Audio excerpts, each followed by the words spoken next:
Goeiedag. Vandag maak ons geliefde sis Adrie se gewilde gemsboksteik. Die bestanddele wat ons nodig het is jou gemsboksteik gesny in fillette wat jy gekap is en wat jy bietjie met seelemoen of seelemoensap gesprinkel het en 'n bietjie 'n uur of wat laat staan het voordat jy gaan begin gaar maak.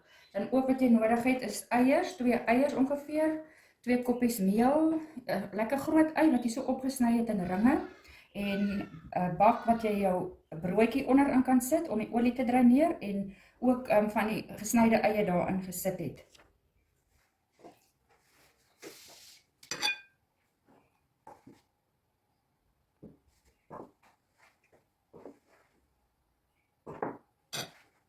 Die steik gereed en die olie is lekker warm en jy wak dit net so rukkie. Medium gaar, nie heeltemal gaar nie, want dit gaan nog 'n bietjie rus in die warm in die lou oond. So jy wil hom nie heeltemal gaar maak nie. As die steikie nou mooi bruin is aan die een kant, dan draai jy hom om, dat hy net vinnig aan die ander kant ook braai. En dan kan jy maar uitskep, dan hou hy nie heeltemal gaar wees nie. Nog so pink kant of die, anders gaan dit te gaar raak. Okay, nou as jy voor jy met jou volgende laakie steik bo op hierdie neersit, is eers 'n bietjie eie bo opgesit en dan pak ons weer die volgende gaar steik daar bo op. En die doel van die eie is dat daai lekker eie reuk trek binne in vleis in.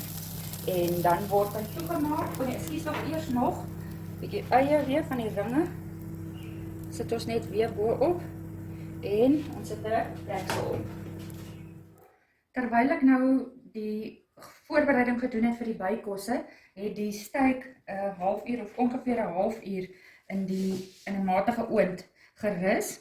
En dit is die eindproduk. Ons bedien dit vandag saam met ons heerlike nabbas wat nou hierdie jaar welig beskikbaar was en lekker gebakte aartappel en groente van jou keuse, maar vandag is dit nou hierdie gemengde groente. Ek hoop julle gaan hierdie gereg uittoets en ek glo my, jy gaan dit volgende keer weer wil maak.